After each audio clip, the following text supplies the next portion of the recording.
Bethel Woods is a board game that is inspired by a novel or novella, I believe, called Hours. I didn't read it myself. I looked for some information about it online because I was curious about the background of the game. And I would say, even if it didn't say that on the back of the box, it did feel like this was a game inspired by something else because it feels very specific. The theme is very particular. It's not a theme that deals with universals such as good and evil or general mechanics, trading goods during the Renaissance, building something, etc., etc. If I see a game which is about building cars in Germany, I don't necessarily think, oh, what is the novel that this comes from? Because it's a more generic concept. Here, there are individual characters that do specific things, and again, the theme is very flavorful, meaning it's very specific. There's a lot of details to it. It really felt like it comes from something else. So if you're a big fan of Hours, well, voila, now you have a game inspired by that. It will give you the same height that the original story did. I don't know the story, and after reading about it, I wasn't all that interested in it. So I did feel like, the game somehow, well, I was missing the references. I did feel that the audience, the audience for this game would be players that can understand what's going on and the implications. They have been primed for the game by reading the original story. So it's a little strange thing because it seems like a production directed towards the fans of the original story, but the story is not Star Trek or Star Wars or Lord of the Rings. It's not something that we all know. So there is that strange thing there that it feels like almost like source-based production from a source that is not super famous. Or it is, and I'm the last idiot that never heard about it before playing the game, so I'll take that into account. Bethel Woods is a cooperative game, clearly based on Mancala. So actually, we could summarize gameplay as cooperative Mancala. You will collect workers and you send them around the board to perform certain tasks as bad stuff happens to you. The original story, as far as I understand it, correct me if I'm wrong, is about an orphanage where strange stuff happens and the kids have to gang up against evil. Or in any case, this is what appears to be here, that big machines have been built around the orphanage to protect the orphanage from threats on the outside, but now those machines are falling apart, they malfunction, so the players control teams of workers that go out and fix the machine as the evil spies are coming and making bad stuff happen. So you do get this strange, it's a very idiosyncratic story, and I do feel like I'm really missing something here. Maybe it does make sense. Per se, it's a strange story to have this adventure story of going around and fixing machines. The end goal, however, is to keep the falling apart of the machines around the orphanage at bay for long enough until you build a big super mega machine that makes you win the game. As you can probably see from my tone, again, I don't really understand what's going on, but I play the game so I can comment about gameplay if the theme baffles me a little bit. So actually, with this being said, let's talk about gameplay. Let's take a closer look at the game. Here you see the board of the game. It looks pretty neat, I have to say. I like the art, the colors, looks surreal, nice. In the middle of the board you have the orphanage and you have the pieces of a machine that the players are trying to build. There are 6 pieces that they need to acquire, and as you can see, the cost for the pieces increases as you go down the stack. And this would be the correct order from 1 piece of knowledge to 6 pieces of knowledge that you acquire during the game. The players will control these workers here that will move around the board, fixing these malfunctions. These malfunction tokens come out of a bag. There will be several on the board already at the beginning of the game. As you repair the malfunctions, also you collect them, you put them in a play area, and those malfunctions then become knowledge points that you can use to acquire those tiles. Also, each player has a unique character with a special ability. You assign these characters at the beginning of the game, so each player will have a slightly different advantage.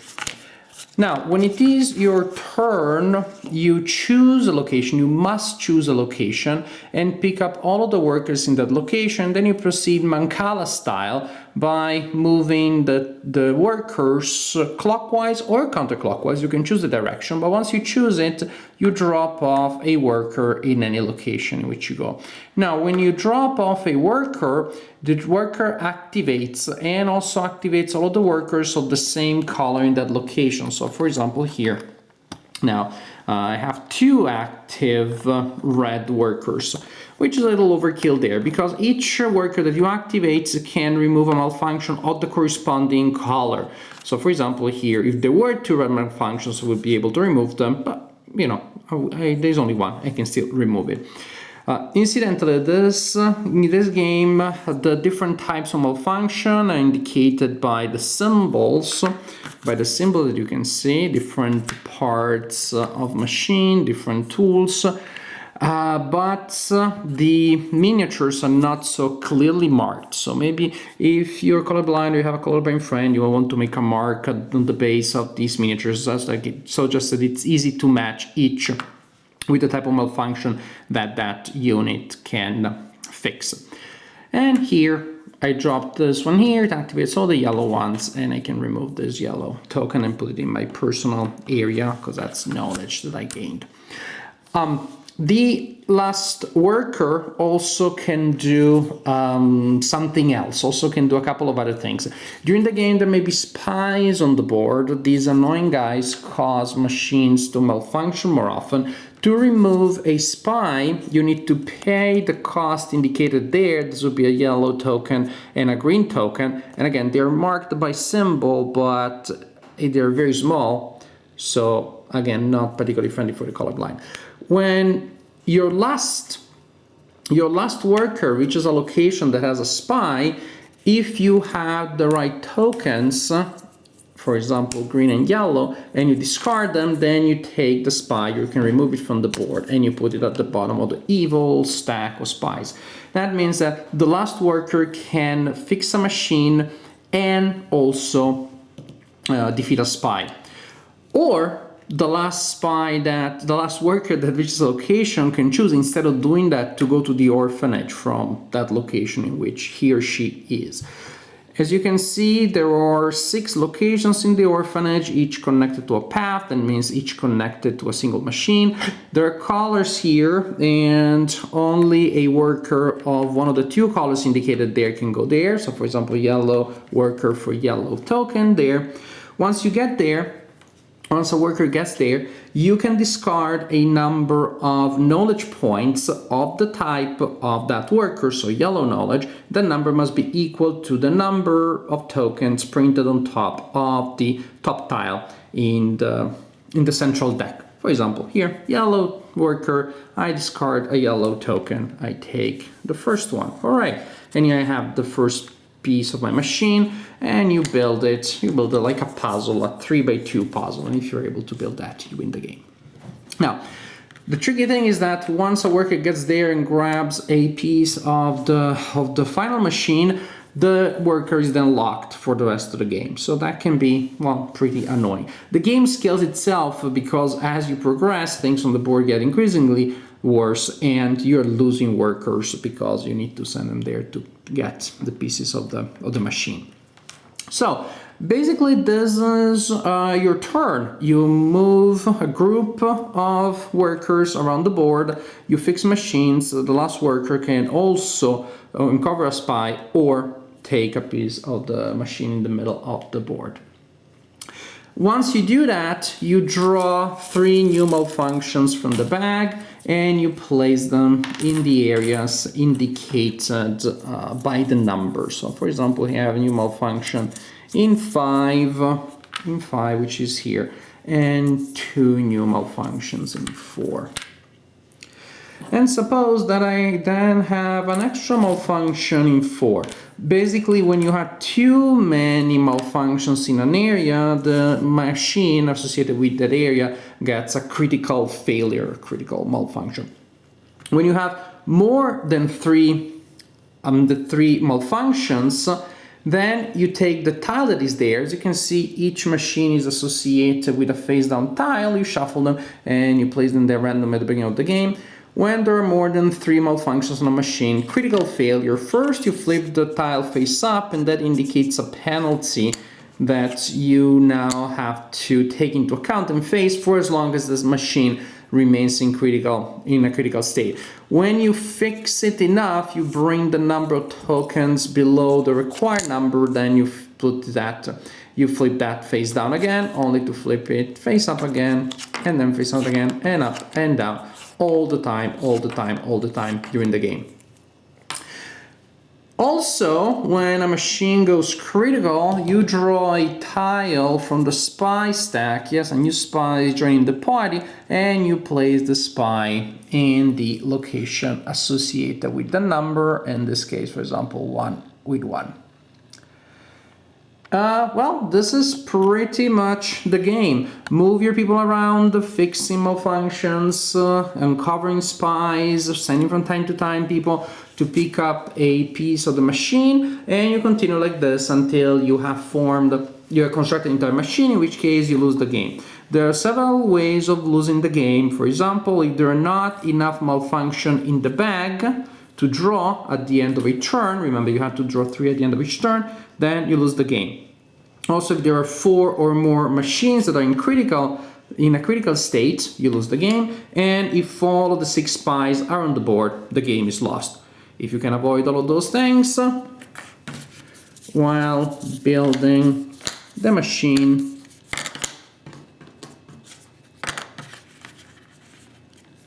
you win the game.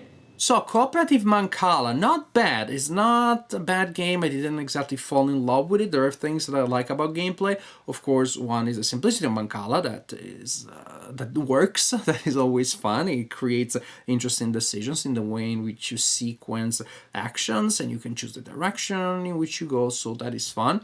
The cooperative element, vaguely, of course, pandemic-ish, but so many other cooperative games had the idea of like bad resources that are put on the board, and when they reach a certain number in certain locations, you'll have to suffer penalties. So you're going around and cleaning up the area. There's nothing wrong in pursuing that pandemic-ish set of objectives through a Mancala engine.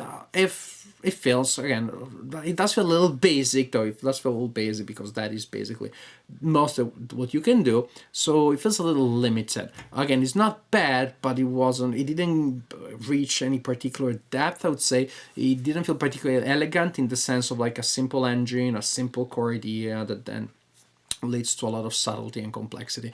It felt a fairly simple idea that led to fairly straightforward gameplay, but without any exceptional element in it. If anything, there was a thing that I didn't like very much, which was the use of those crisis styles that have different negative effects and that you flip back and forth during gameplay. To me, that adds a lot of information that you have to keep in mind and pay attention to and take into account, and changes all the time. So pretty much when it's back to me, I just need to double check again which styles are now up, which styles are now down. Okay, I can do that thing. Okay, I have that little penalty, etc., etc. Penalties in a game when you mess up, when you prevent the bad stuff from happening, I'm totally on board with those. We need those to keep the game exciting. It just feels a little fiddly. It just feels that then the level of awareness that you have to give to those things, the mental energy that you need to put in that is not put to good use. I think that what you get out of that doesn't make that investment of mental energy worth it. I would like fewer penalties, but that apply everywhere around the board. If I have the beginning of my game to make sure of how many penalties we have right now, which ones exactly, then I'm just wasting time and energy. To me, that is something that weakens the design considerably. I guess we could experiment with variants. One thing could be, for example, to simply take those tiles of the crisis and draw 1, and that gives you a negative condition that applies throughout the entire game, beginning to end. Deal with it, and then maybe it will create enough of a penalty or 2 of them if the game becomes too hard. So instead of having 2 or 3 that come out and then disappear and come out again in different configurations, 1 or 2 that are always there, that probably should keep the level of difficulty similar. It's a variant that could be experimented with if you also find yourself a little annoyed by the time and effort it takes to flip up and down those crisis tiles and take into account what they tell you. Speaking of level of difficulty, I like the fact that it can be they can be adjusted easily by giving different types of penalties, increase the number of, for example, of tiles that you get and from each turn, and there are other ways, and the rulebook suggests that to adjust the difficulty of the game. And also I like the fact the difficulty of the game does not remain the same throughout the game, but increases, because in order to complete the big machine at the center of the board, then you're depleting your pool of workers, you're reducing the number of workers that you're actually sending around to fix malfunctions. So it has a nice self-regulating system that increases the difficulty and the tension of the game as the game progresses, and that works very nicely. So overall, it's not a bad game, maybe not one that I'm particularly love that stands out as amazing. I like the idea of a cooperative Mancala. The game is one that I didn't really relate with. It's not one that after I learned about this, oh my gosh, now I definitely need to read the book because it is amazing. It's one that felt pretty obscure, so I felt like I was missing something, but it wasn't all that charming enough to make me want to fill that gap in my knowledge about fantasy fiction.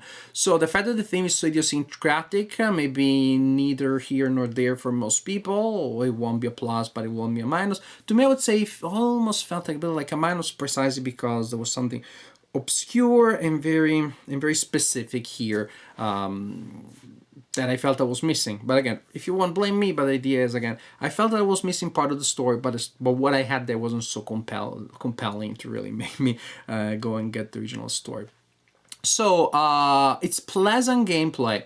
Again, if anything, I found it a little unremarkable. It's pleasant. I like the idea of the Mancala. I like the idea of Pandemic and Mancala combined, the cooperative thing. You can also play it solo with multiple characters. I didn't like all that I found in the execution, especially because of the crisis style, but I like several of the ideas at the increasing level of difficulty. And the theme, to me, is neither a plus nor a minus exactly. So as you can see, I'm a little bit lukewarm about it. I think it's a good, not exceptional game, which these days, with the amazing offer that we have in analog gaming becoming a big thing, and just tons of excellent designs coming out every day at every level, from the hardest war game and the most hardcore Euro game to simple filler light games, and this goes more towards that category of the light game, to play better under an hour, with such a good offer of other games in that category. Then Battlewoods remains a little unremarkable to me. Again, maybe the fans of the original story will find enough of the story here that's good enough for them to look to overlook the fact that gameplay is good but not remarkably so. Good for them. I'm not one of them, so I'm just looking at the art, which is good, looking at gameplay, which is fairly good, looking at the product, fairly good, but unremarkable, I would say, non-essential, at least for me.